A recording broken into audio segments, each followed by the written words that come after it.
Ready to supercharge your crypto portfolio with a hefty deposit? Let's walk through how to wire transfer funds to your Kraken account, the safe and secure way. First, log into your Kraken account if you don't have one. You'll need to sign up and complete the necessary verification steps. Once you're logged in, navigate to the funding section. This is usually found under your account profile or a similarly labeled tab.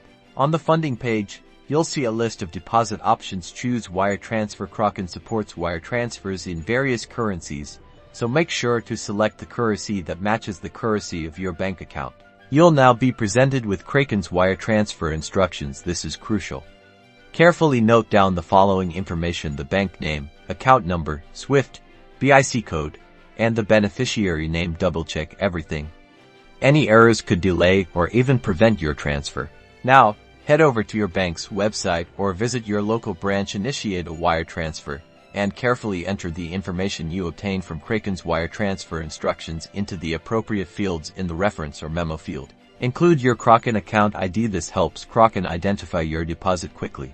After initiating the wire transfer, it may take a few business days for the funds to appear in your Kraken account. You can usually track the status of your transfer through your bank. Once the funds are credited, you're all set to start trading. Happy investing!